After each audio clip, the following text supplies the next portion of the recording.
warahmatullahi wabarakatuh. Waalaikumsalam warahmatullahi wabarakatuh. Alhamdulillahirabbil alamin wal aqibatu lil muttaqin. Asyhadu an la ilaha illallah wahdahu la syarikalah wa asyhadu anna Muhammadan abduhu wa rasuluh. Puji dan syukur marilah kita panjatkan kehadirat Allah Subhanahu wa taala. Alhamdulillah pada kesempatan ini kita bisa bertemu. Bapak Kepala Sekolah SD Negeri Cisarua yang saya hormati dan rekan-rekan guru dari guru kelas 1 sampai kelas 6 yang saya banggakan. Pada kesempatan ini saya sebagai pembawa acara akan membacakan acara apa saja yang akan dilaksanakan. Yang pertama yaitu pembukaan, yang kedua menyanyikan lagu Indonesia Raya, yang ketiga acara pokok tentang diseminasi budaya positif, yang keempat sesi tanya jawab, dan yang kelima doa dan tutup. Supaya tidak menyita waktu yang cukup lama, marilah kita lanjutkan ke acara yang kedua yaitu menyanyikan lagu Indonesia Raya. Bapak dan Ibu guru dimohon berdiri.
Hadirin disilakan duduk kembali.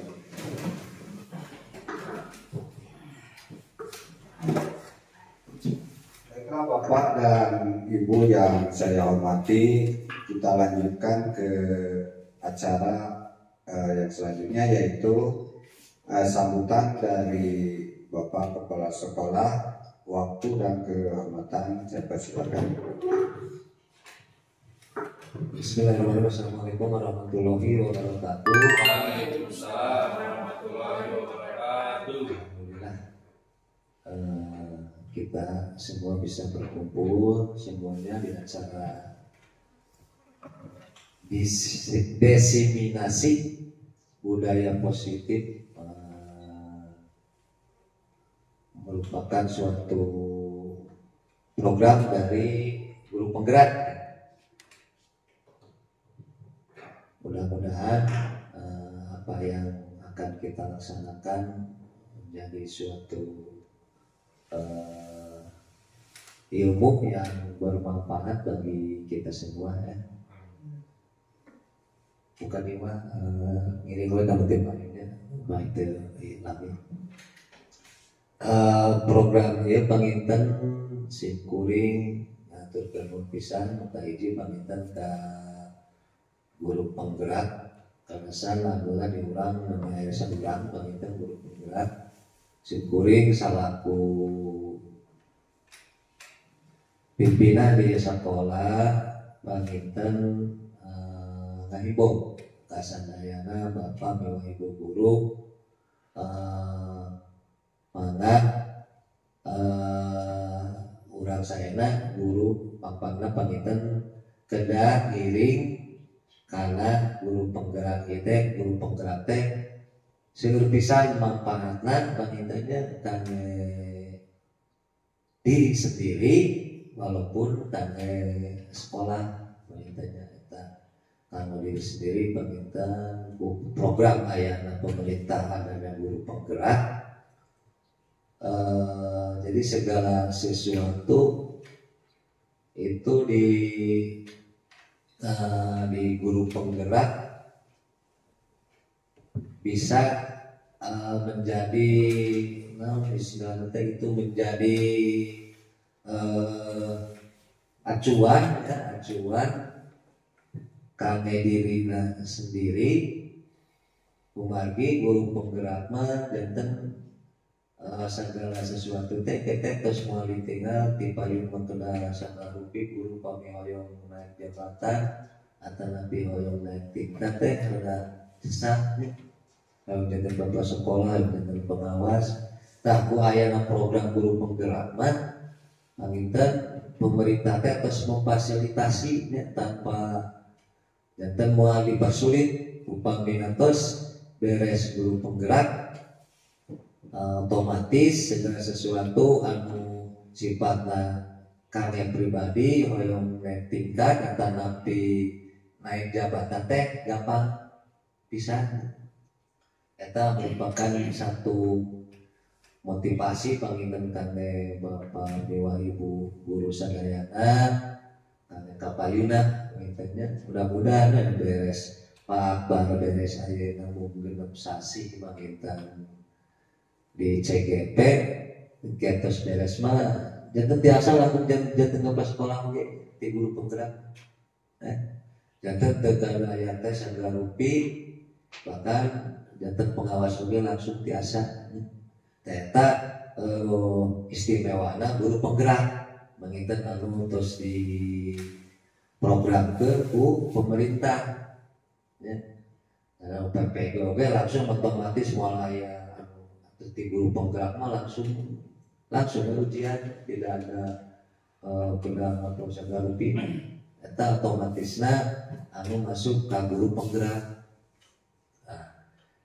eta kangge diri sendiri tuh kangge lembaga panginten kangge urang mudah-mudahan dengan adanya guru penggerak ini SD kita lebih meningkat lagi ya lebih maju lagi karena ya di sana kan ada penggerak itu menjadi motivator ya bagi seluruh elemen yang ada di sekolah.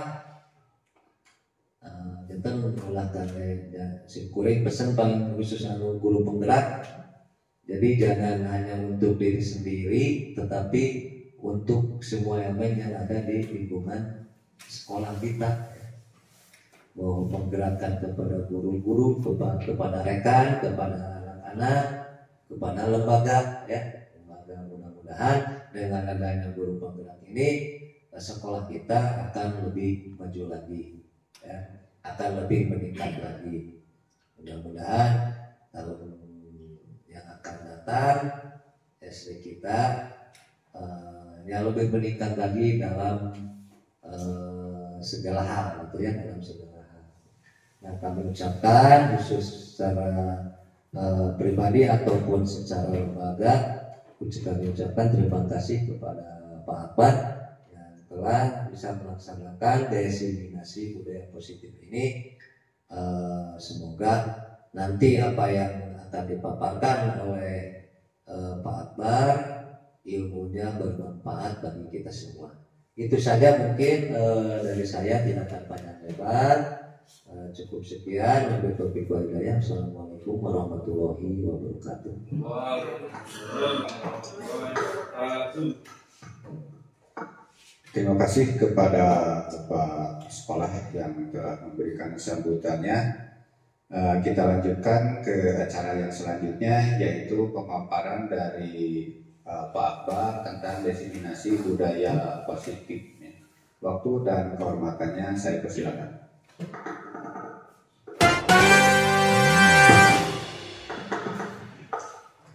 Assalamualaikum warahmatullahi wabarakatuh. Waalaikumsalam warahmatullahi wabarakatuh. Terima kasih Bapak Kecada. Yang saya hormati Bapak Kepala Sekolah dan rekan-rekan guru yang saya cintai dan saya banggakan. Alhamdulillah sekarang saya bisa melakukan salah satu dari program guru penggerak, yaitu tentang diseminasi budaya positif. Nah, di sini kita akan belajar bersama. Karena belajar itu adalah merupakan proses seumur hidup. Begitulah belajar, tiada hentinya. Mau sudah setua apapun, tetap harus belajar. Karena berproses, waktunya adalah seumur hidup. Oke, langsung saja. Nah, sebelum kita lanjut kepada materi-materi yang akan disampaikan, jadi kita akan membuat dulu keyakinan kelas diseminasi. Nah, ini sudah saya buat. Nah, tentunya saya akan bertanya mengenai apakah setuju dengan keyakinan kelas ini. Yang pertama itu berdoa sebelum melaksanakan diseminasi. Lalu ini aktif, jadi kita harus aktif dalam diseminasi ini. Yang selanjutnya berkolaborasi. Poin penting bagi kita semua bahwa tidak bisa berdiri sendiri, tapi harus bersama-sama gitu. Nah, lalu tepat sasaran alias memiliki tujuan ya. Jadi tidak hanya kita di sini berbicara tanpa tujuan, tapi ada tujuannya, yaitu mempelajari budaya positif. Nah, lalu selanjutnya tenangkan pikiran Bapak Ibu. Tenangkan pikiran supaya kita bisa lebih menerima apa yang disampaikan baik oleh saya maupun rekan-rekan semua. Nah, yang selanjutnya yaitu yang memiliki HP dimatikan. Dimatikan. Bukan ya, tapi notifikasinya boleh di silent terlebih dahulu. Bagaimana dengan keyakinan ini? Apakah disetujui? Setuju. Woi, setuju. Mantap, mantap, mantap. Ada yang menambahkan barangkali? Cukup? Cukup. Oke. Alhamdulillah, keyakinan sudah dimulai.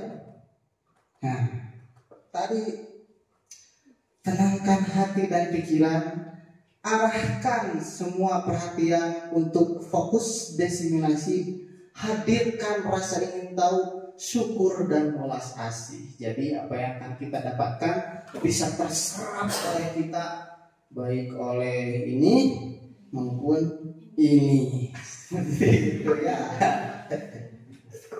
Nah, kali ini diseminasinya tentang budaya positif. Dengan tujuan, yaitu tujuannya ada berapa poin itu? 1, 2, 3, 4, 5, 6, 7, 8 poin tujuannya. Yang pertama, meningkatkan kualitas pengajaran dengan berbagai praktik terbaik dan pendekatan efektif. Guru dapat meningkatkan metode pengajaran mereka yang pada akhirnya berdampak positif pada hasil belajar siswa. Lalu ada membangun kerjasama tim. Budaya positif memperkuat hubungan antar guru, memfasilitasi kolaborasi dan menciptakan lingkungan kerja yang harmonis. Nah, ini membantu dalam menyelesaikan masalah secara bersama-sama dan memajukan tujuan pendidikan sekolah. Lalu mendorong profesionalisme. Nah, bisa dibaca ya, dengan berbagai pengetahuan dan pengalaman, guru dapat terus belajar dan berkembang dalam profesi mereka. Ini berkontribusi pada peningkatan kompetensi dan motivasi mereka, lalu menciptakan lingkungan belajar yang positif. Nanti kita akan bahas itu, bagaimana lingkungan belajar yang positif itu. Nah, dengan menunjukkan sikap positif dan profesional, mereka bisa menjadi teladan bagi siswa dan menciptakan suasana kelas yang kondusif untuk belajar. Lalu selanjutnya menumbuhkan semangat kepemimpinan. Guru yang aktif mendefinisikan budaya positif dapat menginspirasi rekan-rekan mereka untuk mengambil inisiatif dan berperan sebagai pemimpin di lingkungan sekolah. Lalu selanjutnya mengurangi stres dan konflik. Nah, jadi dengan adanya budaya positif ini minimal stres lah gitu, dan mengurangi konflik baik dengan murid ataupun dengan sesama rekan sejawat. Nah, lalu meningkatkan kepuasan kerja. Nah, lingkungan kerja yang positif seringkali meningkatkan kepuasan kerja yang dapat berkontribusi pada retensi tenaga pengajar yang lebih baik. Banyak ya tujuannya. Ya, yang utama mah harus bisa dilaksanakan seperti itu. Oke, supaya tidak mengantuk ya, kita pejamkan mata terlebih dahulu. Tarik nafas selama 3 detik. Lalu pas hitungan ketiga, teriakan beban Bapak Ibu guru. Seperti itu. Siap. Semoga menjadi sebuah solusi. Siap. Kita mulai saja. Pejamkan matanya Bapak Ibu guru. Tarik nafas 1, 2, 3.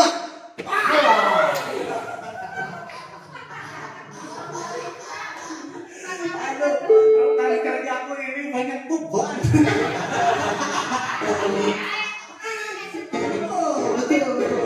Betul ya, betul. Selain itu minimal ada yang keluar lah pikiran beban. Iya, betul. Mau sekali lagi? Iya.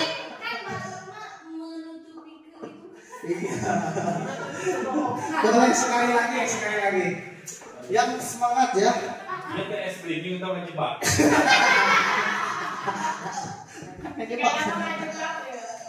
Oke, pejamkan mata.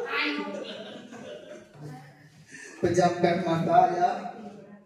Rilekskan pikiran dan tarik nafas. 1, 2, 3. Waduh, jangan malu-malu ya. Dapat saya juga. Ya, ini keluar beban. Oke, langsung saja. Jadi dalam bulan penggerak ini saya belajar tentang pembelajaran paradigma baru. Jadi kalau pembelajaran dalam paradigma baru itu visinya itu fokus terhadap murid. Jadi kan kalau paradigma lama itu guru mengajar di depan kelas, duduk. Kalau paradigma baru mah fokus terhadap murid dengan memberikan berbagai metode pembelajaran, kreativitas, misalnya membuat apapun yang dapat mengembangkan kreativitas siswa. Nah, misinya itu rancangan siklus berkesinambungan, lalu pemberian ruang yang lebih longgar pada pendidik dalam menyusun perencanaan. Kita mengetahui bahwa sebelum ada paradigma baru, kita membuat RPP itu banyak sekali komponennya ya. Kalau nggak salah ada 14 komponen. Lalu datang paradigma baru bahwa RPP itu boleh hanya 1 lembar, tapi dengan syarat memenuhi 3 inti: tujuan, kegiatan, dan penilaian. Lalu selanjutnya merumuskan asesmen yang sesuai dengan kebutuhan peserta didik. Nah, seperti kita tahu, kalau dulu kita mengajar langsung jar aja bulan Juli. Tapi kalau sekarang kita mempersiapkan dulu yang namanya apa? Dan itu asesmen. Ya, karena kita sedang melaksanakan itu, jadi tentu kita menggunakan paradigma baru ini. Nah, ini. Lalu metode yang digunakan itu tidak hanya ceramah saja di depan kelas ya, dan memberikan dikte atau menulis, tapi student center. Jadi yang aktif itu adalah siswa. Student center itu adalah yang aktif adalah siswa.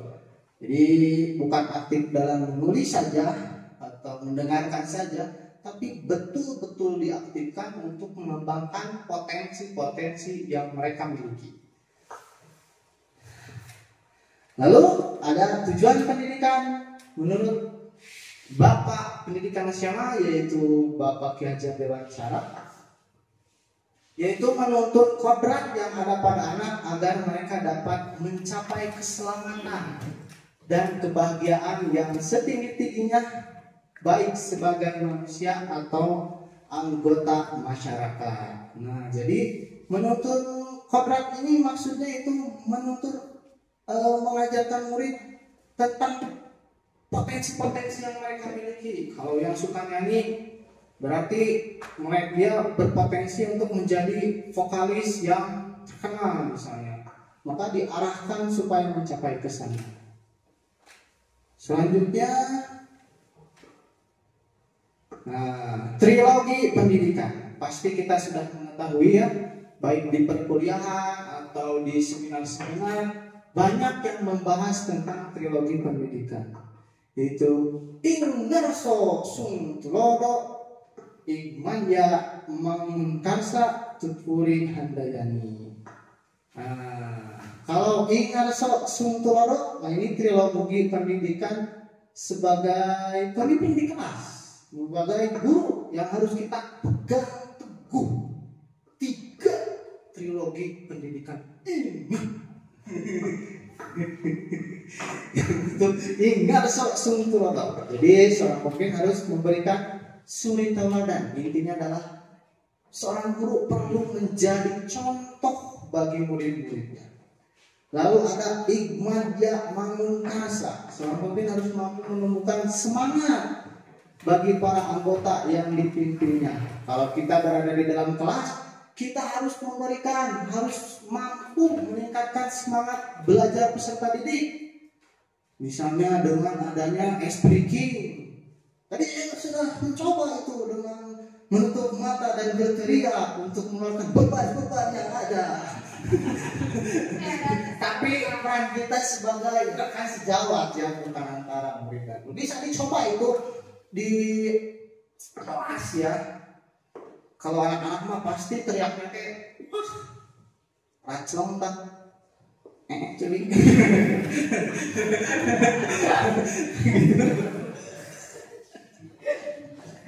Lalu ada Tutpuri Handayani. Nah, jadi di memimpin mampu mendorong orang-orang yang memimpin agar berani berjalan di depan. Nah, jadi kalau kita itu dalam proses pendidikan, ketika berada di belakang siswa ya, bukan nyolongkeun supaya disoreman, tapi mengarahkan mereka supaya mencapai tujuan dengan tepat, seperti itu. Dapat pahami? Insya Allah. Lalu dalam budaya positif ini memiliki konsep inti ya. Konsep inti itu ada 5. Yang pertama ada disiplin positif. Yang kedua motivasi perilaku manusia. Lalu ada posisi kontrol guru, lalu ada keyakinan kelas, dan yang terakhir yaitu segitiga restitusi. Pada kesempatan kali ini kita akan mencoba mengupas satu persatu dari konsep inti budaya positif ini. Semangat! Semoga tetap semangat ya, walaupun matahari menyinari bumi. Sebelum kita mencapai disiplin positif, jawab dulu deh ya, dan biar dulu lah, biar ini ya, biar agak cenghar-cenghar gitu ya. Kenapa pas bagian jawab jadi nunggu aja. Boleh ya, siapapun bebas ya, di sini kita terbuka terhadap pendapat, oke? Nah, apa itu disiplin? Wis, silakan Bapak Imam. Disiplin adalah taat pada peraturan, baik tertulis maupun tidak tertulis. Oke, mantap. Ada lagi? Jadi disiplin itu adalah sebuah ketaatan, ya, kata Pak Imam, guru PJOK. Jadi disiplin itu adalah taat. Boleh ada yang lain? Barangkali? Tidak barangkali. Jadi ibu-ibu Oke, nampaknya menghayati sekali ya acara diseminasi ini. Ya, ya, apa itu disiplin? Nah, kalau dalam budaya kita, disiplin itu erat sekali kaitannya dengan apa yang dikatakan oleh Pak Imam. Disiplin itu berkaitan dengan ketaatan. Ketaatan itu berarti kepatuhan. Kepatuhan itu berarti harus dilakukan. Kalau tidak dilakukan pasti akan memiliki dampak bagi murid. Kalau berbicara tentang murid ya. Disiplin juga dalam budaya kita itu memberikan suatu ketidaknyamanan karena ada unsur paksaan di sana agar seorang peserta didik harus taat terhadap peraturan. Kalau kita kaji secara lebih mendalam, ternyata disiplin itu berasal dari bahasa Latin discere. Wah ya bacanya discere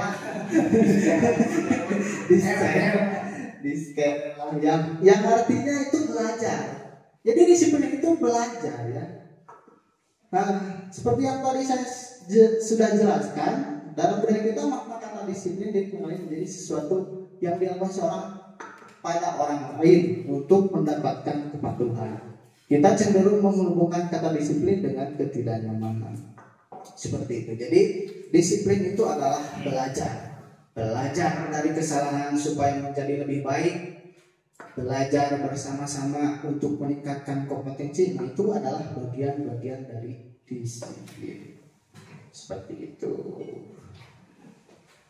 Lalu dalam disiplin positif, ya Ki Hajar Dewantara ini dalam bukunya ya, tentang pemikirannya, di mana ada kemerdekaan, disitulah harus ada disiplin yang kuat. Sungguh pun disiplin itu bersifat self-discipline, yaitu kita sendiri yang mewajibkan kita dengan sekeras-kerasnya, tetapi itu sama saja. Sebab jika kita tidak cepat melakukan self-disiplin, wajiblah penguasa lain mendisiplinkan diri kita. Dan peraturan demikian itulah harus ada di dalam suasana yang merdeka. Jadi maksudnya, kalau kita lihat ya, disiplin itu harus keluar dari diri sendiri. Kalau dari diri sendiri tidak bisa, nah maka penguasa lain. Penguasa lain itu siapa? Orang lain. Kalau di dalam kelas berarti orang lain itu bisa jadi guru yang bisa memberikan suatu disiplin. Tapi disiplin itu harus muncul dari diri sendiri dengan diberikan sebuah kesepakatan atau sebuah pengajaran agar mereka bisa menumbuhkan disiplin dalam dirinya, seperti itu. Nah, lalu disiplin positif itu apa sih? Disiplin positif itu disiplin diri yang memiliki motivasi internal.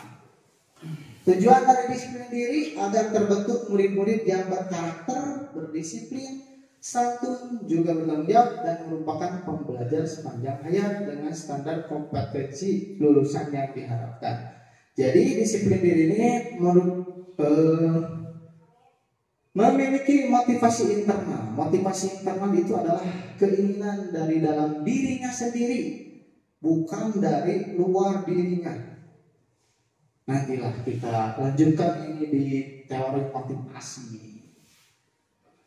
Tuh kan, nih adalah teori motivasi seseorang manusia mengapa bergerak.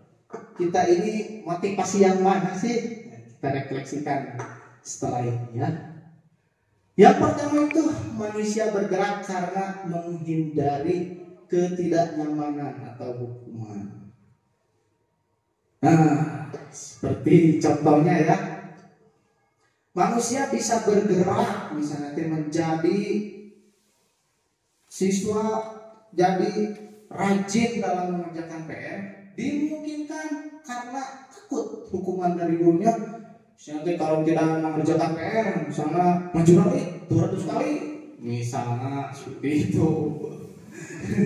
Jadi bagian dari ketidaknyamanan, misalnya tidak mengerjakan PR, salto di lapang.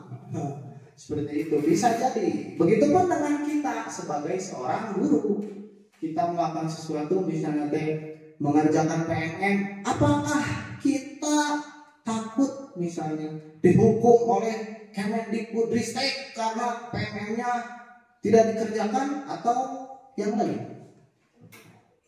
Yang kedua, ini manusia bergerak karena ingin mendapatkan imbalan atau penghargaan dari orang lain. Nah, ini lebih baik dari yang pertama karena yang ini motivasinya memang masih motivasi eksternal ya. Jadi kedua ini motivasi eksternal dari luar dirinya. Seperti hukuman kan diberikan oleh orang lain. Tentunya itu motivasinya dari luar diri. Begitupun mendapatkan imbalan atau penghargaan dari orang lain. Contohnya seperti kita kalau mengajar, kalau mengerjakan PNM, ingin penghargaan atau terus dari kita ingin belajar seperti apa supaya mengikuti seminar supaya menjadi lebih baik ya, atau ingin menjadi lebih baik dengan bonus sertifikat di baik. Lalu yang ketiga, manusia bergerak karena mereka ingin menjadi orang yang diinginkan oleh dirinya sendiri dan menghargai diri sendiri dengan nilai-nilai yang mereka percaya. Misalnya, kalau kita percaya tentang nilai tanggung jawab, tentunya kita juga akan bergerak melakukan sesuatu itu karena suatu kewajiban, suatu tanggung jawab yang harus kita laksanakan. Dalam mendidik misalnya memberikan layanan terbaik, yang kita lakukan itu dari diri sendiri dengan yang ingin kita lakukan menjadi seseorang yang terbaik itu dalam menjalankan peran seorang guru. Nah, kalau yang ketiga ini motivasinya dari dalam diri atau motivasi internal. Dapat dipahami ya, kalau motivasi eksternal itu dari luar diri dan motivasi internal itu dalam diri.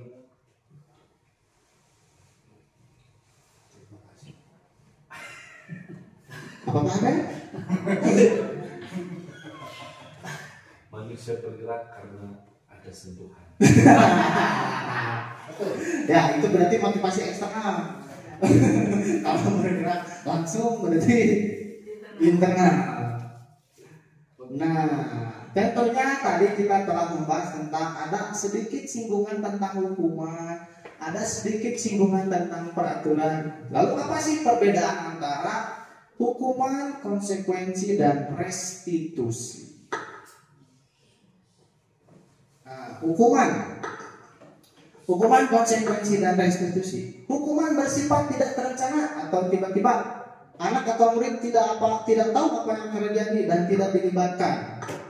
Misalnya kira-kira apa yang membuat kita menghukum seseorang? Nakal misalnya ciling cincat kali itu dia tulis ciling cincat kali itu langsung dikatakan mana ada cicing apa jadi kali dipoek kan itu secara tiba-tiba dan tidak terencana. Dan dalam proses hukuman ini anak tidak dilibatkan langsung saja dari yang menghukum. Lalu hukuman ini bersifat satu arah dari guru yang memberikan dan murid hanya menerima suatu hukuman tanpa melalui kesepakatan atau pengarahan dari pihak guru baik sebelum atau sesudah. Misalnya hukuman tidak adanya diarahkan. terlebih dulu atau ada sesuatu yang disepakati. Jadi langsung saja tiba-tiba jebret gitu. Datang ke sekolah tuh di siapa tuh lari itu skuriding di lapang simut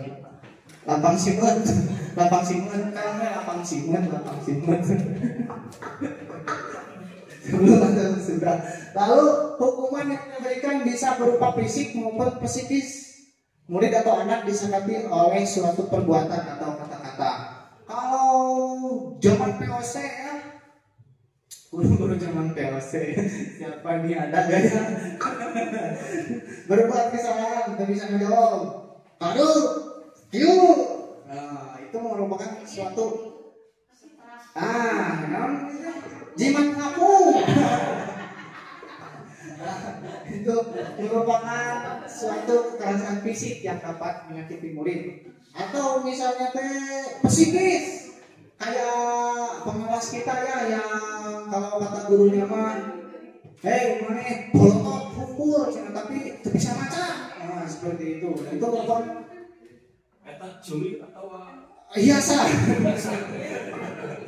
Mana cerita hiasan tengah dingin. Nah, seperti itu. Nah, itu hukuman yang diberikan fisik maupun psikis. Lalu selanjutnya, kalau ini adalah konsekuensi. Kalau konsekuensi itu sudah terencana atau sudah disepakati, sudah disetujui dan disetujui oleh murid dan guru. Nah, pada umumnya bentuk konsekuensi dibuat oleh guru sekolah dan murid sudah mengetahui sebelumnya konsekuensi yang akan diterima bila ada pelanggaran.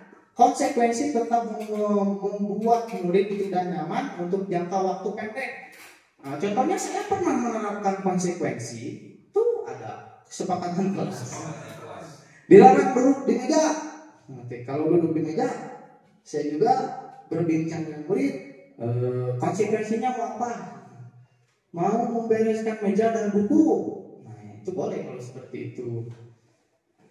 Kan ada konsekuensi itu, intinya ada suatu kesepakatan antara murid dan guru kalau dia melakukan sebuah pelanggaran. Tapi tetap murid akan merasa tidak nyaman untuk jangka waktu yang pendek. Kalau hukuman bisa saja menjadi jangka waktu yang panjang karena terus ingat gitu dari masa depan, dari sampai masa depan mereka. Dapat dipahami ya konsekuensi. Nah, yang selanjutnya yaitu restitusi. Kalau restitusi itu adalah proses kolaboratif yang mengajarkan murid untuk mencari solusi untuk masalah dan membantu murid berpikir tentang orang seperti apa yang mereka inginkan dan bagaimana mereka harus memperlakukan orang lain. Nah, restitusi itu adalah proses kolaboratif. Kolaboratif antara siapa? Antara guru dan murid. Nah, kita sebenarnya sudah melakukan berbagai restitusi yang di sini, namun kita belum sadar bahwa itu sebenarnya apa gitu. Jadi kalau misalnya ada siswa yang bermasalah itu tidak langsung dijudge atau langsung dihakimi bahwa dia itu nakal atau dia itu bodoh atau dia itu cacing, tidak langsung dihakimi seperti itu. Tapi ada proses dialog antara guru dan murid untuk menyelesaikan masalah. Menyelesaikan masalahnya dari siapa? Dari murid itu sendiri, bukan dari kita harus ini, tapi dari murid itu sendiri. Nah, itu kalau restitusi itu seperti itu.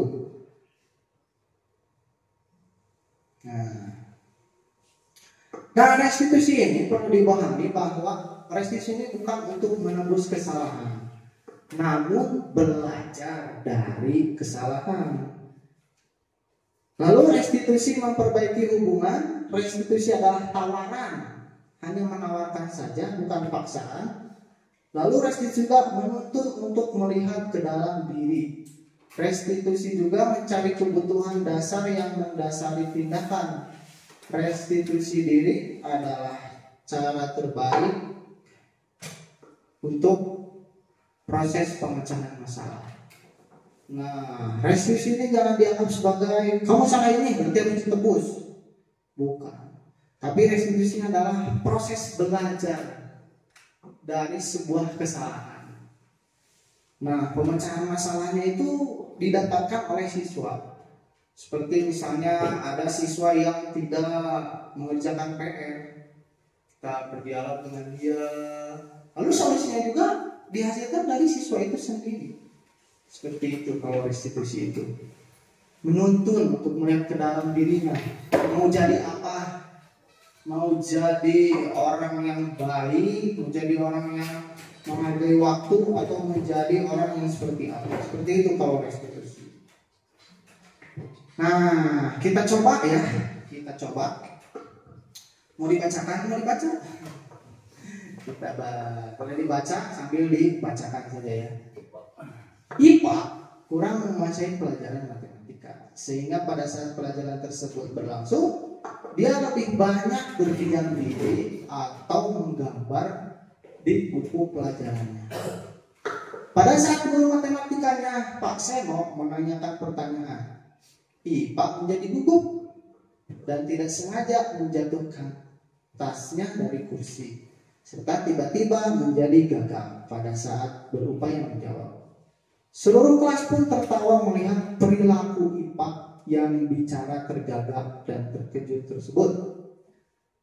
Pak Seno pada saat itu membiarkan teman-teman IPA menertawakan IPA yang tergagap dan malu luar biasa, dan malah meminta IPA maju ke depan dan berdiri di depan kelas sambil menunjuk hidungnya karena tidak bisa menjawab pertanyaan Pak Seno.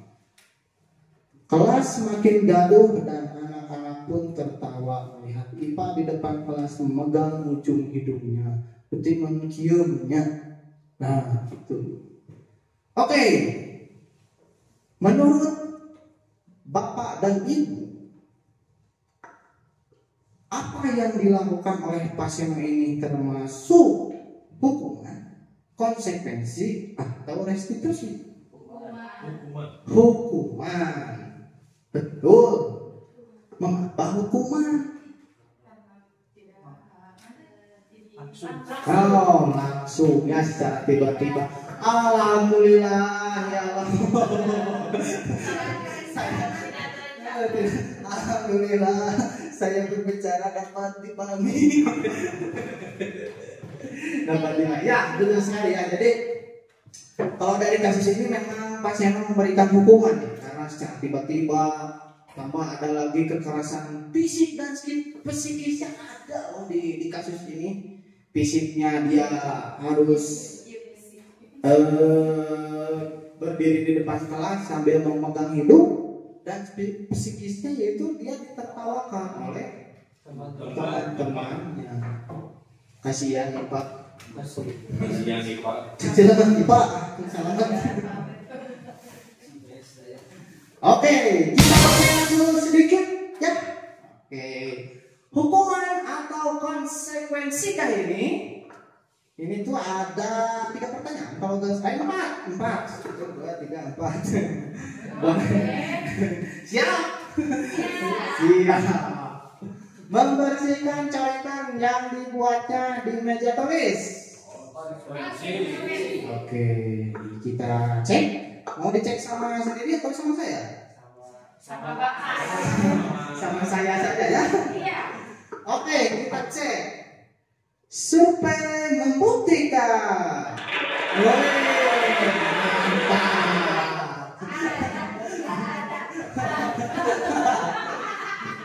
Mau di ala-ala itu. Pemilih 100. Baik, kita di pertanyaan kedua ya.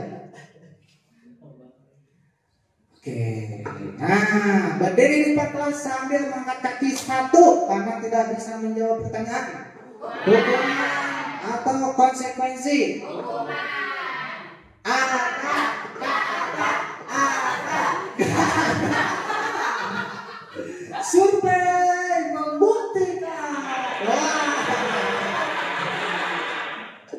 Mantap sekali ya ternyata berhasil. Oke, selanjutnya murid diminta untuk push-up 15 kali karena tidak menggunakan masker ke sekolah. Hukuman atau konsekuensi? Hukuman aja, nggak mau konsekuensi.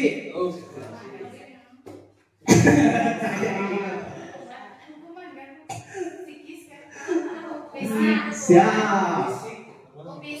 Kita kunci apa ini?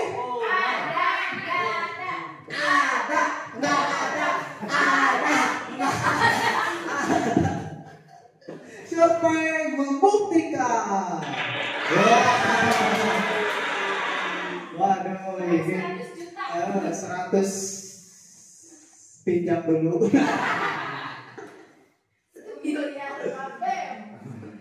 Nah, ini kalau yang ini kehilangan 10 menit yang istirahat untuk mengerjakan tugas karena terlambat datang dan tertinggal pelajaran selama 10 menit. Hukuman atau konsekuensi? Yakin? Bener Pak? Mau jawab konsekuensi atau yang ada di dalam saku saya? Di dalam saku atau di dalam pulung saya?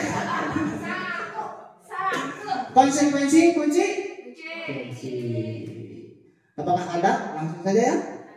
Supaya membuktikan. Mantap-mantap sekali ya rekanku.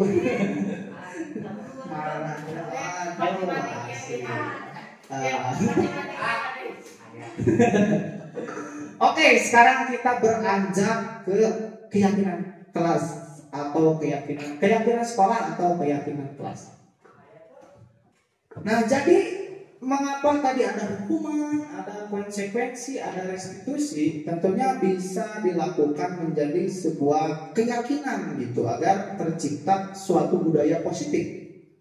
Nah, keyakinan sekolah atau kelas itu adalah pernyataan universal atau pernyataan umum yang mudah diingat dan dipahami, yang disepakati bersama dan harus diterapkan oleh semua warga sekolah atau kelas. Nah, pertanyaannya,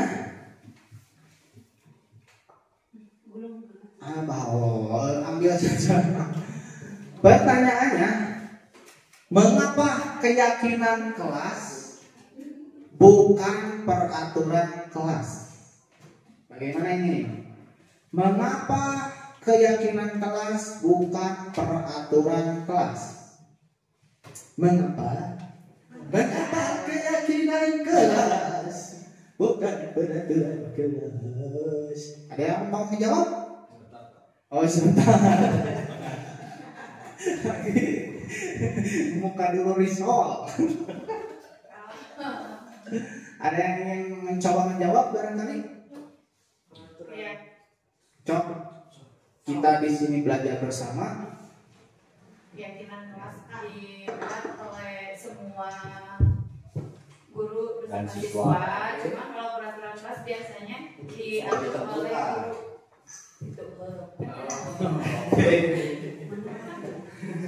Ada lagi yang ingin menambahkan? Jadi kalau kata Ibu Cantik Indri, keyakinan kelas itu dibuat bersama oleh guru dan murid. Kalau peraturan itu biasanya ditentukan oleh guru saja.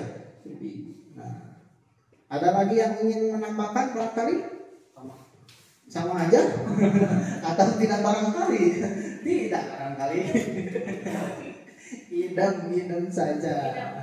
Ya, seperti itu ya. Mengapa keyakinan kelas? Karena seperti tadi kata Bu Indri, keyakinan kelas itu dibuat bersama dengan guru dan siswa, dengan melalui sebuah pertanyaan-pertanyaan pemantik, misalnya bagaimana di kelas kita supaya nyaman. Nah, alhamdulillah saya juga di kelas 6 menerapkan keyakinan kelas. Tapi saya diawali dari kesepakatan kelas dulu yang sifatnya lebih konkret gitu. Seperti itu, wajib berpenampilan rapi, mengerjakan piket siswa jaba, membuang sampah pada tempatnya, tertib di kelas, meminjam barang teman harus dikembalikan. Lalu lambat laun ketika kesepakatan kelas ini dipahami, saya rubah menjadi sebuah keyakinan kelas. Ada di sebelah sininya ya, kalau ininya digeserkan seperti pernyataan universal itu jadi sesuatu pernyataan yang disepakati oleh suku lain, agama lain, orang lain di seluruh dunia disepakati. Misalnya menghargai dan menghormati orang lain. Kan itu disepakati oleh semua elemen-elemen tersebut, baik oleh antar suku atau antar agama, itu disepakati dan diyakini. Berubah menjadi suatu keyakinan kelas. Lalu kalau keyakinan kelas itu bukan paksaan. Keyakinan kelas itu hadir dari dalam diri siswa, keinginannya untuk menyamankan diri lah, cek iya namanya, cek ini itu namanya, kayak itu iya, itu yang namanya, cek itu iya namanya. Kalau peraturan kelas itu sifatnya memaksa.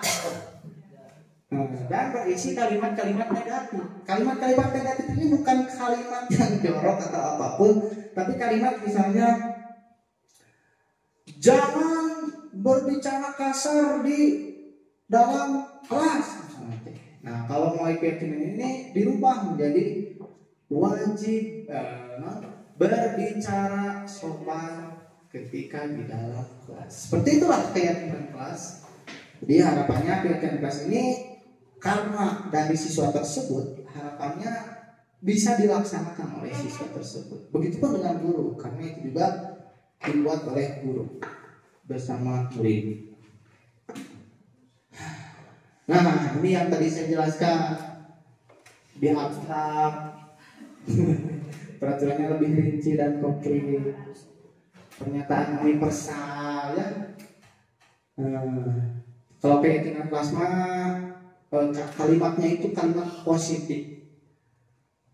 Keyakinan kelas mah tidak banyak yang sampai kayak di belakang itu 23 aturan. Pasti siswa juga bakal ada yang lupa peraturan itu, ada yang melanggar, ada 23 peraturan.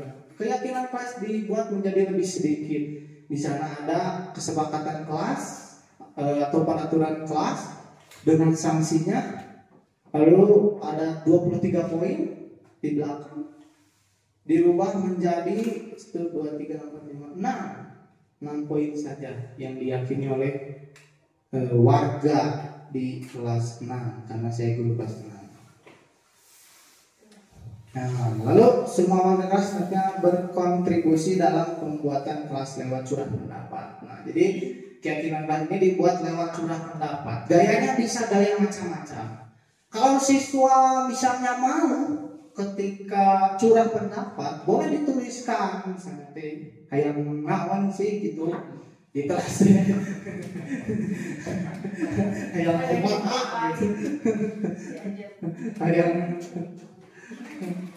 nanti mereka sekarang misalnya dituliskan dalam sticky note, bisa ditempelkan di depan kelas, atau nggak ada sticky note bisa oleh gurunya dikumpulkan lalu dibaca secara mendalam apakah ini nanti diajukan lagi kepada peserta didik setuju atau tidak dengan pernyataan dari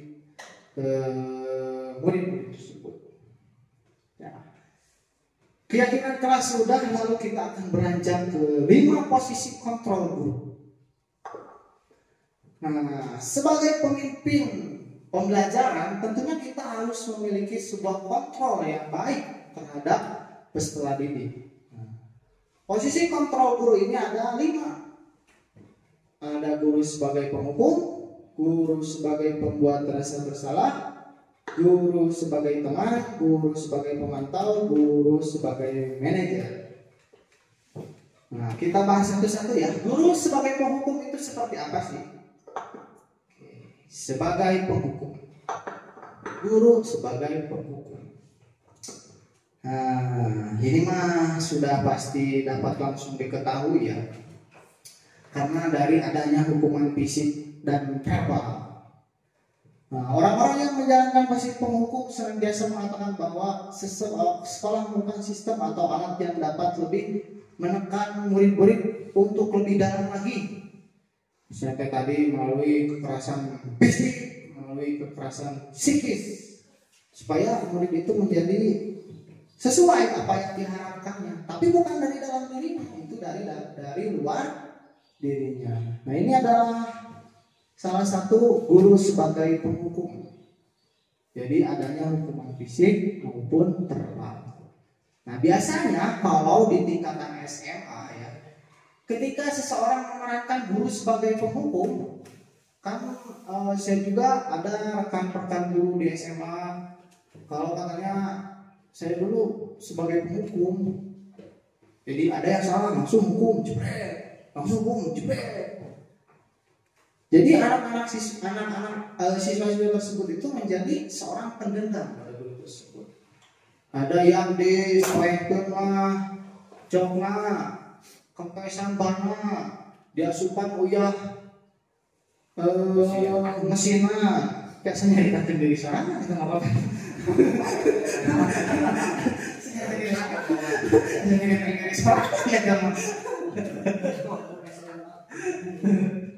Aduh, maafkan aku guru-guru. Nah, tapi untungnya kalau di kita ini mah karena masih tahapnya SD, dendam ada, tapi tidak tersalurkan. Jadi kebelaan usia gitu. Beda kalau dengan tingkatan-tingkatan yang lebih usianya lebih tinggi mah seperti itu. Tapi ya kalau sebagai penghukum efeknya juga bisa panjang gitu. Dia menjadi sulit bergaul karena ditekan oleh gurunya, atau misalnya tuh kebebasannya tuh disita.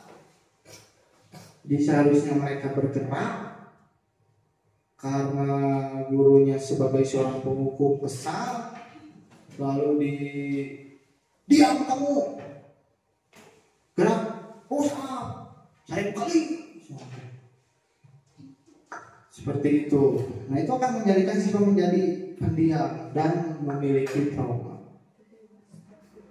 Nah, kalau ada lagi guru sebagai pembuat rasa bersalah.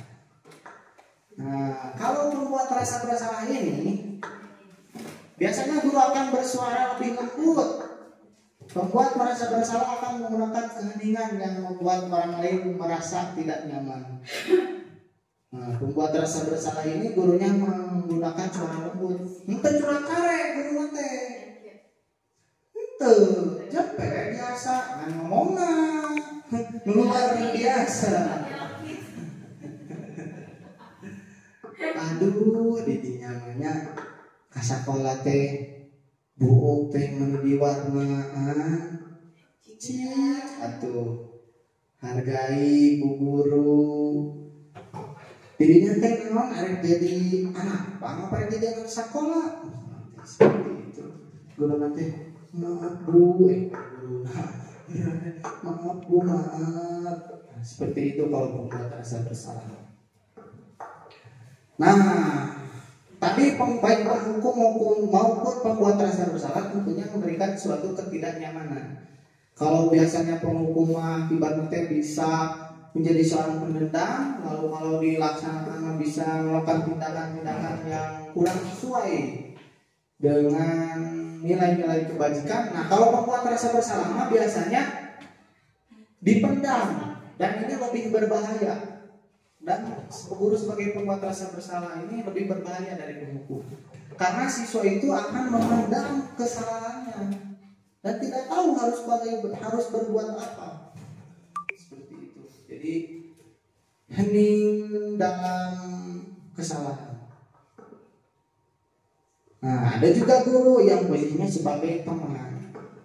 Kalau gurunya posisi sebagai teman, biasanya tidak menyakiti murid. Akan tetapi berupaya mengontrol murid melalui persuasi.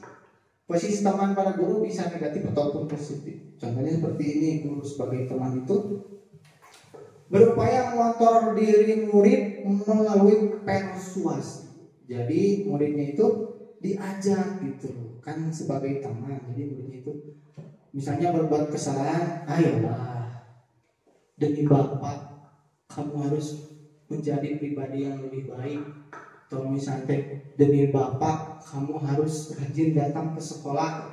Nah itu berarti guru sebagai teman. Nantinya teh kadituna selanjutnya yang karena tidak menyakiti orang lain ketika muridnya berbuat salah, negatifnya itu bisa jadi murid tersebut menyepelekan guru tersebut. Kalau misalnya jadi temannya berhasil, berarti ada nilai positif. Jadi ini mau diajak langsung berubah. Tapi kalau misalnya efeknya negatif, dicarikan pelajaran, sorry, akhirnya begitu pakai banyak. Siri, muridnya teh. Jika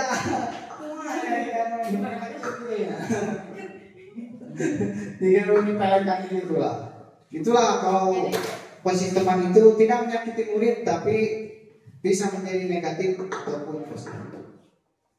Nah, lalu selanjutnya ada guru sebagai pemantau.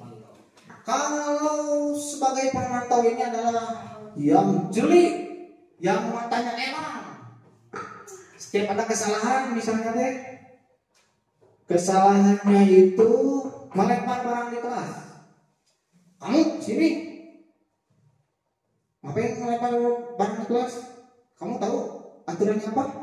Tahu, cuma jangan melempar barang di kelas. Lalu tahu konsekuensinya apa? Tahu, misalnya membersihkan meja dan buku, silakan laksanakan. Begitu kalau posisi pemantau. Jadi posisi pemantau itu dasarnya itu adalah aturan-aturan dan konsekuensi yang ada di sekolah atau kelas. Seperti itu pemantau. Nah, ada juga guru sebagai manajer. Kalau guru sebagai manajer ini mengerjakan sesuatu bersama-sama dengan siswanya, memotivasi siswa untuk mempertanggungjawabkan segala perilakunya serta mendukung siswa untuk menemukan solusi dari permasalahan yang dihadapi oleh siswa itu sendiri. Kalau sebagai manajer ini jadi memberikan sebuah kontrol pada murid agar murid tersebut bisa menemukan permasalahan-permasalahan yang dialami oleh dirinya. Jadi tidak kita yang judgement seperti menghukum, tidak kita yang berbicara dengan seperti membuat rasa bersalah atau dengan keakraban seperti teman atau dengan adanya aturan atau konsekuensi seperti sebagai seorang pemantau. Tapi sebagai manajer ini adalah memotivasi siswa untuk melakukan tanggung jawab terhadap kesalahannya sendiri. Mau bagaimanapun itu dari siswa solusinya. Ini adalah guru sebagai manajer. Serap Bapak. Itu guru sebagai manajer. Yang pertama itu ada mendukung. Jadi guru dapat mendukung murid agar dapat menemukan solusi berdasarkan dirinya dan menyadarkan murid tentang bertanggung jawab terhadap apa yang dilakukannya. Jadi guru di sini mendukung murid agar dapat menemukan solusinya. Misalnya TN menghapuskan kaca, didukung. Lain didukung menghapuskan kaca, tapi didukung untuk memperbaiki kesalahan menghapuskan kaca. Nah, lalu guru sebagai manajer juga manajer dan memanajerkan. Nah, guru sebagai manajer dalam posisi restitusi dapat menjadikan murid sebagai manajer bagi dirinya sendiri sehingga dapat mengontrol dirinya dalam berlaku dan tercipta sikap positif pada diri murid. Kan kita itu posisinya sebagai manajer. Nah, kita berupaya memanajerkan murid kita dengan memberikan pertanyaan-pertanyaan yang dapat memancing siswa untuk menyelesaikan permasalahannya. Jadi maksudnya manajer memanajerkan itu seperti itu. Posisi kita sebagai manajer, lalu yang dimanajerkan itu adalah siswa itu sendiri. Kalau rekomendasi dari modul 1.4 ini, guru itu harus mengambil posisi sebagai manajer. Kalau rekomendasinya seperti itu. Nah, ayo kita menonton dulu cuplikan video. Cuplikan video. Posisi kontrol apa yang digunakan dalam cuplikan video ini? Kita tonton lalu kita jawab. Posisi kontrol guru itu ada 5: penghukum, membuat rasa bersalah, teman, pantau, dan manajer. Posisi yang manakah ini kira-kira menurut Bapak dan Ibu guru hebat?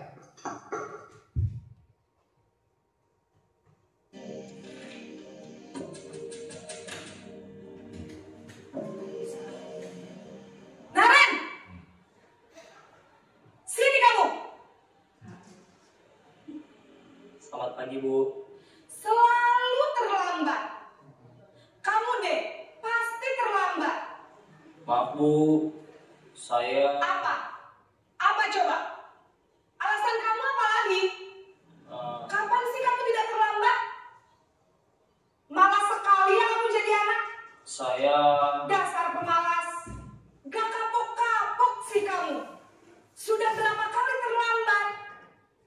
Sana, kamu keliling lapangan basket 2 kali. kenapa saya harus keliling lapangan basket, Bu? Kenapa? Kamu mau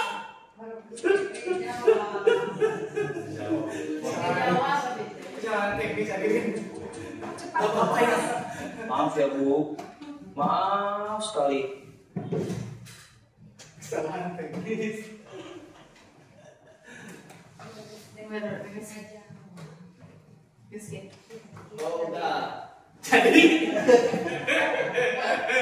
Posisi kontrol yang digunakan dalam cuplikan video adalah boleh berpikir sejenak itu biar ada kesan.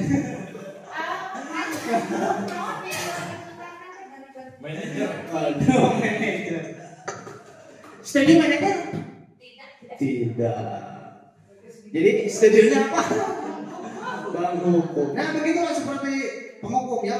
Jadi di sekolah teh amak aneh, ayo yuk, langsung ngejudge, kamu malas sekali. Si itu. Wah, kenapa disebut orang tuanya sakit ya di rumah? Bilang. Gali dulu lebih dalam. Betul seperti itu, Bapak. Saya sangat setuju sekali. Siapa tahu membantu orang tua dulu. Iya.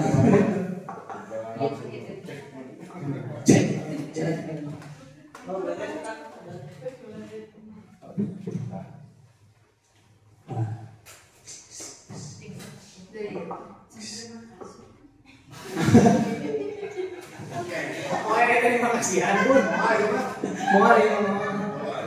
Terima kasih.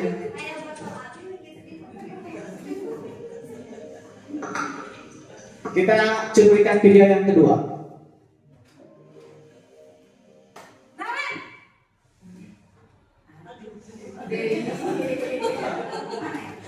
Bu. Naren, kamu kenapa terlambat lagi, nak? Ya Tuhan, Naren, kamu senang ya bikin ibu susah ya? Kalau kamu terlambat lagi, nanti ibu yang ditegur bapak kepala sekolah, nak. Disangka ibu tidak bisa membina kamu. Duh, gimana ini? Maaf, Bu. Duh, Gusti Naren, kamu suka ya kalau ibu ditegur bapak kepala sekolah? Terus, sekarang ibu harus tulis apa ini di buku absen? Ini kamu sudah sering terlambat loh. Ibu harus apa coba? Maaf, Bu. Maaf sekali. Ya sudah, lain kali jangan bikin ibu susah lagi ya, nak ya. Ibu tidak akan kuat lagi kalau kamu begini terus. Bisa jantungan kalau ibu ditegur bapak kepala sekolah. ya Bu. Maaf sekali.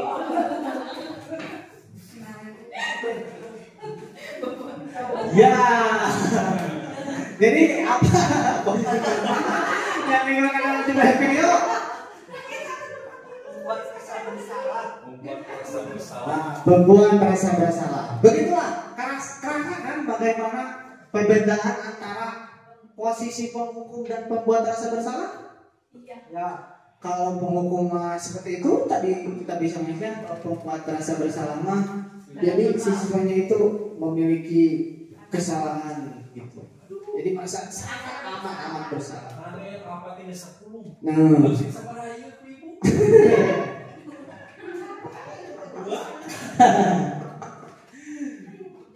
oke, selanjutnya ya. Narik deh, baik.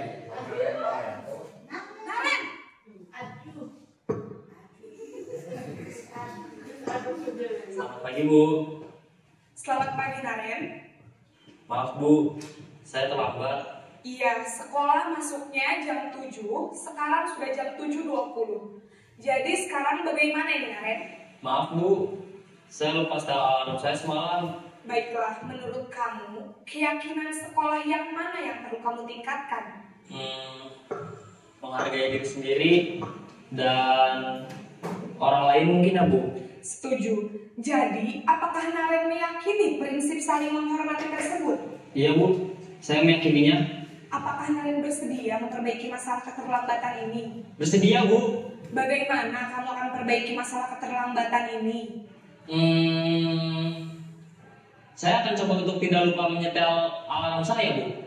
Baik, kalau Naren lupa menyetel alarm di rumah, ada orang yang kira-kira bisa bantu mengingatkan tidak? Ada Bu, kakak saya, Kak Emma. Ada lagi selain Kak Emma? Selain Kak Emma, ada ibu saya. Baik, jadi yang mengingat.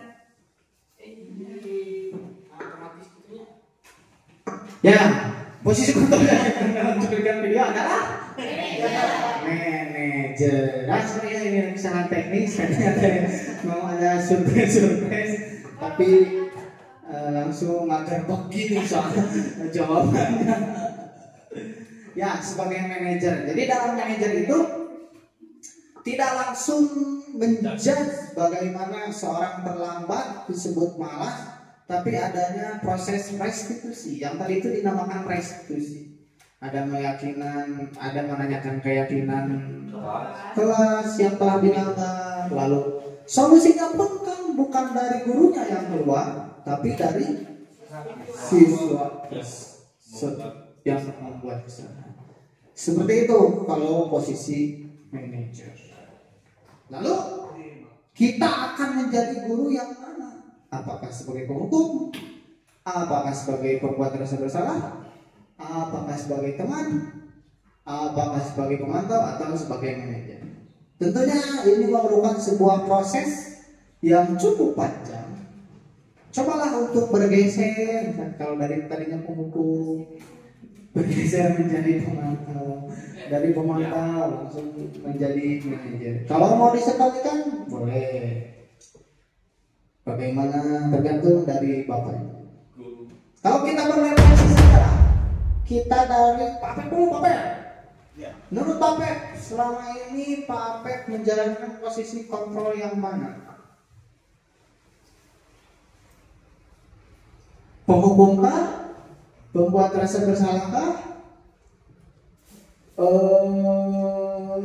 Teman? Pemantau atau manajer? Wes, mantap. Betul sekali ya Pak ini sebagai teman. Bagaimana kalau Pak Andi? Yang mana nih? Sebagai pemantau. Pemantau, mantap. Kalau Pak Iman? Sekarang saya menjadi guru bersalah. Tetapi setelah menerima penjelasan dari Bapak, Jadi saya jadi mau saya akan berubah menjadi guru manajer. Yes, mantap. Kalau Bu Endah hidup saja? Hidup. Kalau Bu Nek? saya dari penghukum mau berubah menjadi manajer. Mantap. Kalau Bu Indri? Dari teman jadi manajer. Mantap. Kalau Pak Reda?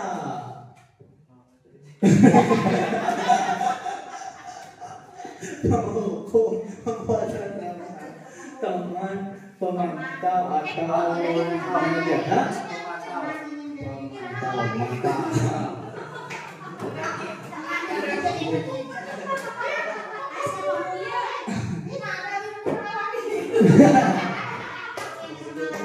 Kalau saya mah jujur nih ya, honestly.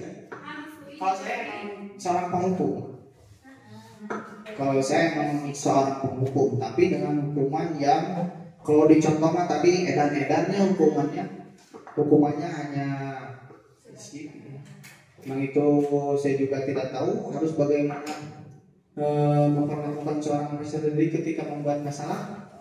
Tapi perlu diketahui adanya posisi kontrol guru ini bersesuaian dengan generasi zaman sekarang. Kalau generasi-generasi tahun 80-an, 70-an, mungkin ketika mendapatkan hukuman berupa kekerasan fisik, dia itu akan menjadi sebuah motivasi yang lebih baik. Tapi kalau anak-anak zaman sekarang yang generasinya apa? Gen Z, Gen Z lah orang Sunda lah. Gen Z, generasi Alpha.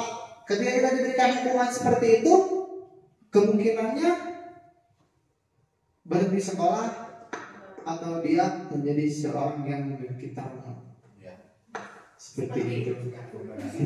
Jadi rapuh sama Bu Indri. Kalau Bu Indri mah cintanya yang rapuh. Kita tahu kayak Mumayadin loyak.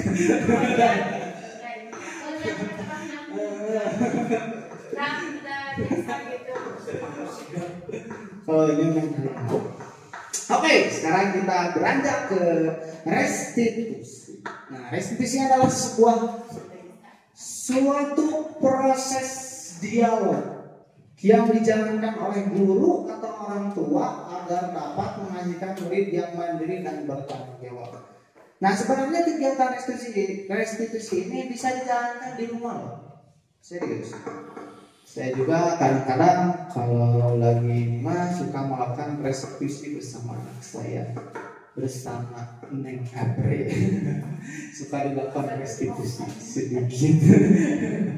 sedikit coba. Yang penting syaratnya bisa berhasil restitusi ini, anak tersebut bisa diajak ngobrol, bisa diajak untuk berdialog. Kalau misalnya tidak bisa diajak berdialog, apa yang mau direstitusi? Anaknya juga nggak bisa berdialog, enggak. Lalu berkaitan juga dengan adanya segitiga restitusi. Dalam segitiga restitusi, posisi kontrol ini adalah sebagai manajer. Posisi manajer ini berkaitan dengan penumbuhan motivasi intrinsik, sehingga penanaman nilai kebajikan dapat tumbuh dan berkembang menjadi suatu kebiasaan positif yang akhirnya berubah menjadi sebuah karakter murid. Jadi dalam segitiga restitusi ini intinya adalah untuk menumbuhkan motivasi intrinsik. Jadi dia bergerak berdasarkan dirinya sendiri, bukan paksaan atau bukan perintah dari orang lain, tapi dari dirinya sendiri. Yang lambat laun akan menjadi sebuah kebiasaan positif yang berubah menjadi kebiasaan positif dan akhirnya bisa menjadi karakter, karena karakter itu muncul dari sebuah kebiasaan. Seperti itu restitusi. Jadi restitusi adalah proses dialog untuk memandirikan dan bertanggung jawab. Lalu ada tahapan segitiga restitusi. Nah, segitiga restitusi ini memiliki 3 tahapan. Yang pertama adalah menstabilkan identitas. Lalu tahapan yang kedua yaitu validasi tindakan yang salah. Dan yang ketiga itu menandakan keyakinan. Kalau misalnya di kelasnya belum membuat keyakinan, bisa kita bertanya dengan cita-citanya mau jadi apa, atau enggak bagaimana harus bersikap menjadi seorang murid seperti itu. Nah, Ini adalah gambar saya. Ini adalah gambar saya bersama murid saya ya. Ini emang baru-baru dilakukan. Jadi ini salah satu proses segitiga restitusi yang saya lakukan bersama murid saya. Nah, murid ini ceritanya tidak terus sekolah sama mengajarkan tidak mengajarkan PR. Nah, di sini saya melakukan dialog bersama murid saya ini. Mengapa dia tidak mengerjakan PR, lalu apa yang menurut dirinya salah, lalu menanyakan keyakinan kelas juga karena sudah ada keyakinan kelas. Nah, dalam menstabilkan identitas, jadi berprinsip bahwa kesalahan adalah bagian dari proses pembelajaran. Penggeseran identitas gagal menjadi identitas sukses. Misalnya kalau tidak mengerjakan PR. Nah, sebenarnya tidak mengerjakan PR adalah bukan suatu kegagalan, tapi mengharap kamu bisa menjadi seseorang yang lebih baik. Seperti itu. Nilai apa yang perlu kamu tambahkan dalam diri kamu? Sangat seperti itu. Jadi intinya jangan takut terhadap murid yang salah, karena itu adalah tadi bagian dari proses pembelajaran. Biasanya kalau murid memiliki suatu kesalahan, dalam berpindahnya itu lebih cepat. Kalau di sekolah kita kan ada yang salah langsung kita eksekusi, bukan eksekusi, restitusi. Langsung kita restitusi kan, langsung kita restitusi dan bisa menjadi lebih baik harapannya. Lalu tahapan yang kedua ada validasi tindakan yang salah. Nah, validasi tindakan yang salah ini berprinsip perilaku yang merupakan pemenuhan terhadap kebutuhan tertentu. Guru atau orang tua bergeser dari stimulus respon menjadi proaktif sehingga dapat mengenali kebutuhan murid. Nah, jadi seseorang yang berbuat salah, misalnya suka mengambil makanan temannya, kemungkinan murid tersebut sedang ada kebutuhan yang tidak terpenuhi. Kalau itu kan ada 5 kebutuhan dasar manusia. Satunya adalah bertahan hidup. Bertahan hidup itu berkaitan dengan pemenuhan kebutuhan akan makan, sandang, dan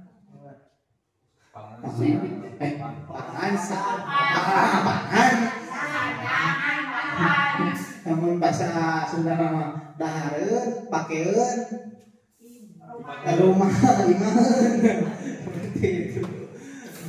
Bisa jadi anak tersebut sedang bertahan hidup karena belum makan. Jadi sering mengambil makanan minyak seperti itu. Nah, tugas guru memberikan kebutuhan tersebut, tapi dengan yang dikeluarkan dari pendapat murid. Lalu ada menanyakan keyakinan. Nah, kalau menanyakan keyakinan ini tinggal tanya aja gitu. Apa keyakinan di kelasmu yang telah kamu nodai misalnya atau kamu langgar? Keyakinan itu misalnya menghargai dan menghormati orang lain. Nah, dengan cara seperti itu diharapkan motivasi intrinsik dalam siswa bisa muncul, sehingga apa kesalahan yang telah dilakukannya bisa diselesaikan dengan dirinya dan bisa menjadi sebuah karakter positif nantinya ketika dia di dalam kelasnya. Seperti itu. Oke, kita berada di penghujung. Kesimpulan perannya nanti bolehlah. Ini kesimpulan perannya dari Papek. Materi saya sebenarnya sudah selesai. Ini foto saya ketika menjalankan kegiatan pramuka bersama rekan saya, Pak Andi. Selain juga rekan juga sama. Sama. Ini seperti itulah.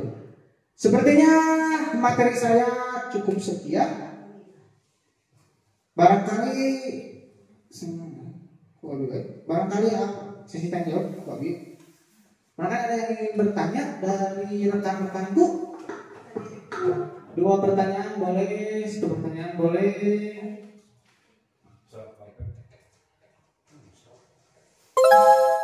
Boleh, silakan. Yang mengganjal dalam hati dan pikiran.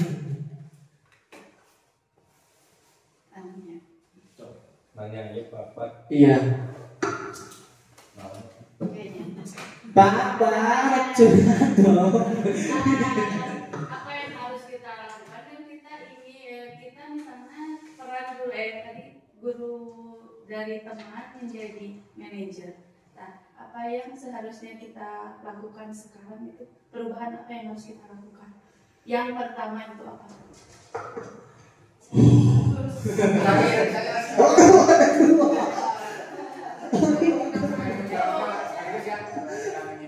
Sebenarnya ini sama kilo.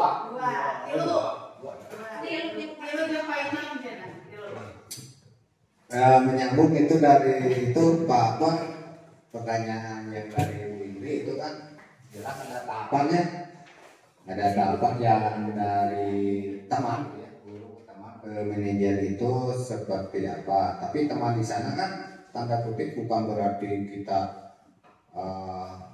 teman seutuhnya dengan siswa, itu bukan begitu. Tapi kan ada batasan kalau kita terlalu gitu kan dengan siswanya, itu kan siswa kadang-kadang ngalonyeng gitu kan, jadi ada batasan juga ya gitu. Teman juga artinya bukan gitu. Untuk ke manajer itu kan dari diseminasi budaya positif itu setelah digali lebih dalam oleh Pak Akbar, ternyata wow, ilmunya banyak sekali gitu kan.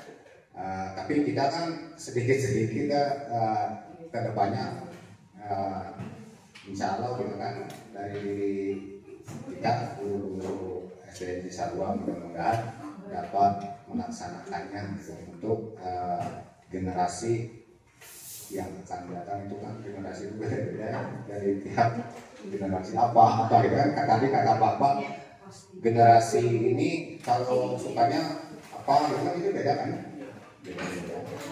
Jadi tahapan untuk pertanyaannya ini tahapan untuk dari yang hukum gitu ya. Tapi kan saya memilihnya teman gitu kan, ke siswa itu teman tanda kutip juga.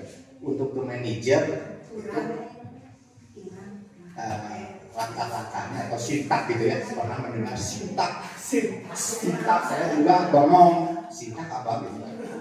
Tapi setelah dipelajari itu sintak. Itu saja Bapak yang dapat saya sampaikan. Mohon maaf. Ya, terima kasih. Sama ya. Waalaikumsalam. Oke, nanti kita kerucutkan dulu pertanyaannya ya. Jadi dari tadi saya mendengar Bu Indri maupun Pak Bek nampaknya pertanyaannya sama ya. Tahapan dari teman ke manajer. Apakah ada yang ingin menjawab?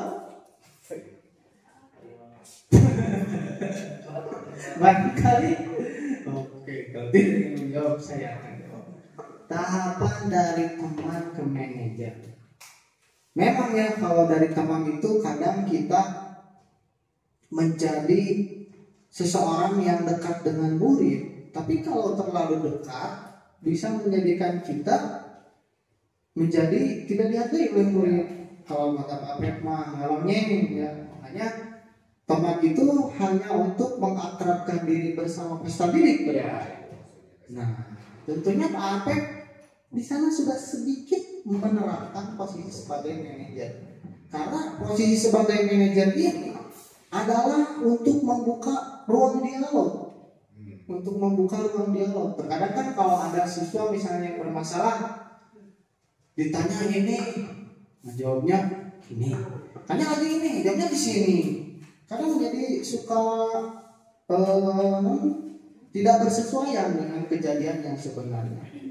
Nah, kalau di posisi manajer ini, kalau dari teman ke posisi manajer ini, bisa langsung menjadi posisi manajer. Nah, jadi posisi manajer ini adalah menggali atau menumbuhkan motivasi intrinsik siswa melalui berbagai pertanyaan-pertanyaan, gitu Pak Pek. Kalau kita lihat, ya si manajer teh. Nah, kalau kita lihat guru sebagai manajer tadi dapat mendukung murid agar dapat menemukan solusi berdasarkan dirinya dan menyadarkan murid tentang bertanggung jawab terhadap apa yang dilakukannya. Tentunya ketika kita dekat dengan murid, maka kita juga bisa memberikan dukungan atau solusi atau menemukan solusi ketika murid kita memiliki sebuah kesalahan gitu. Kalau dari tadinya teman bakal ada ngalongingan, nah kalau manajer mah tidak, karena dipandu dengan berbagai pertanyaan-pertanyaan yang dapat menumbuhkan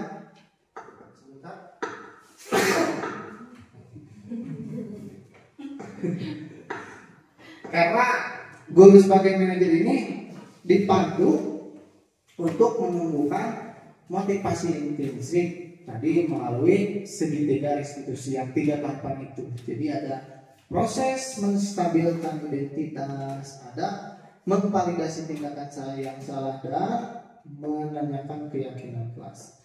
Jadi kalau posisi manajer ini digunakan ketika kita berada di dalam kelas, terutama ketika kita mendapatkan siswa yang tidak sesuai dengan keyakinan kelas. Seperti itu kalau menurut saya, Pak Pep. Jadi diawali dengan menstabilkan identitas. Kan ada anak yang berbuat kesalahan teh. Saya juga pernah ada anak yang berbuat kesalahan langsung nangis.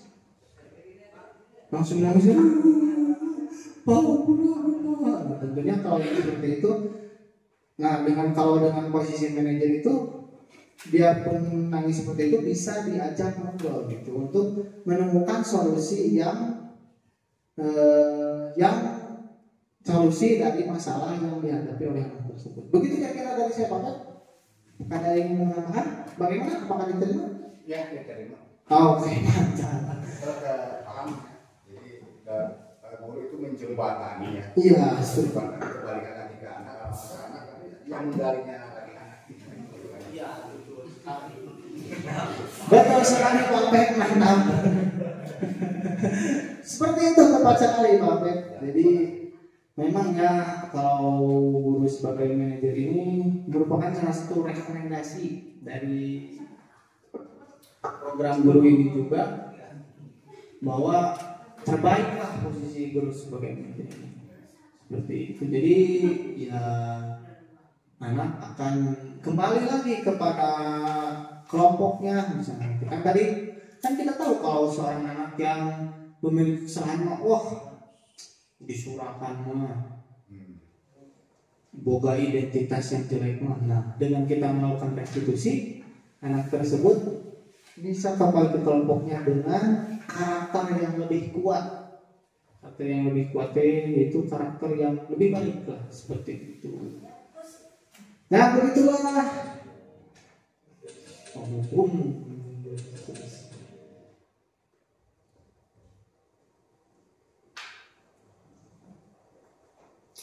Nah, jadi kesimpulannya yaitu seorang guru yang menjalankan budaya positif di sekolah, maka guru tersebut sedang melaksanakan filosofi Ki Hajar Dewantara, yaitu pendidikan yang berpihak pada murid dan bersifat menuntun, seperti membuat keken kelas dengan melibatkan murid. Guru adalah roda penggerak untuk memajukan serta membangun budaya positif di lingkungannya, dari mulai hal yang paling dekat seperti memberikan contoh yang baik dalam berperilaku, menjadi suri teladan. Oke, kita akan melakukan refleksi terlebih dahulu nih. Bagaimana perasaan Bapak Ibu selama kegiatan ini? Apa pelajaran atau kali hikmah yang Bapak atau Ibu dapatkan setelah mengikuti kegiatan ini? Apa yang akan Bapak Ibu lakukan di masa mendatang setelah mengikuti diseminasi ini? Boleh mulai merefleksi barangkali? Dari Pak P, Pak Andi, Pak Iman, Bu Ena, Bu Nen, Bu Indri. Ya, dengan menjawab pertanyaan-pertanyaan. Semua aja, Pak. Iya. Terima kasih kepada Pak Akbar. Refleksi dari saya itu dari pertanyaan nomor 1, bagaimana perasaan Bapak atau Ibu yang selama mengikuti kegiatan ini. Alhamdulillah setelah mengikuti kegiatan ini yang tadinya bukan tidak tahu ya, pernah membaca atau mendengarkan gitu, lebih kuat lagi gitu. Dari pembahasan Pak Akbar sebagai nantinya ke depan guru penggerak ya. Yang kedua, apa pelajaran atau hikmah yang Bapak Ibu dapatkan setelah mengikuti kegiatan ini? Hikmahnya yang saya dapatkan itu di hati saya pribadi, mungkin teman-teman saya di sini guru yang ingin mengembangkannya gitu kan, itu hikmahnya ya, akan mengembangkannya kepada peserta didik gitu kan, sebagai manajer. Ya. Yang ketiga, apa yang akan Bapak Ibu lakukan di masa mendatang setelah mengikuti diseminasi ini?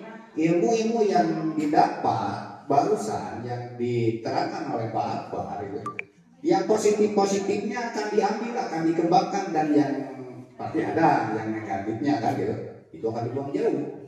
Jadi yang positifnya akan dikembangkan di sekolah SD Negeri Cisaru. Itu saja mungkin dari saya. Sekian, terima kasih. Assalamualaikum warahmatullahi wabarakatuh. Mantap, refleksi yang mantap ya. Boleh nanti ini Bapak Ibu renungkannya, karena waktu kita sudah menunjukkan pukul 4.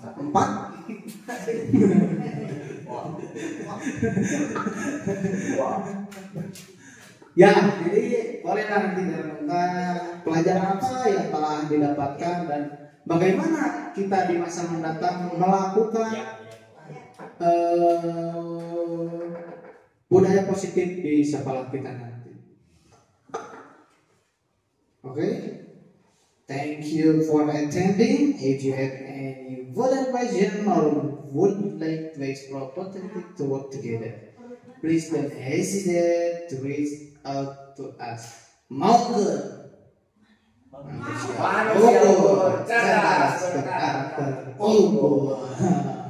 Terima kasih rekan-rekanku telah menginvestasikan waktunya selama berjam-jam di sini untuk mendapatkan sebuah kolaborasi bersama saya. Semoga apa yang telah saya sampaikan bisa bermanfaat bagi Bapak dan Ibu dan bisa kita praktekkan nanti ketika ada di sekolah. Sekian dari saya. Wassalamualaikum warahmatullahi wabarakatuh. Saya serahkan kembali kepada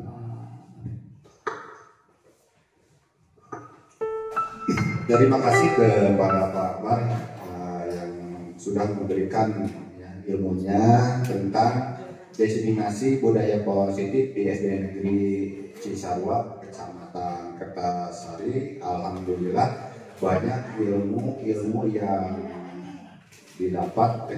Mudah-mudahan sekolah kita dengan adanya guru penggerak yaitu Pak Akbar Firmansyah kedepannya akan lebih baik lagi. Alhamdulillah dari awal sampai akhir acara ini berjalan dengan lancar. Mudah-mudahan kita diberkahi oleh Allah Subhanahu wa Ta'ala. Kita tutup saja acara ini dengan doa. Rabbana atina fid dunya hasanah wa fil akhirati hasanah wa qina adzabannar. Aqulu qauli hadza wa astaghfirullaha li wa lakum. Assalamualaikum warahmatullahi wabarakatuh.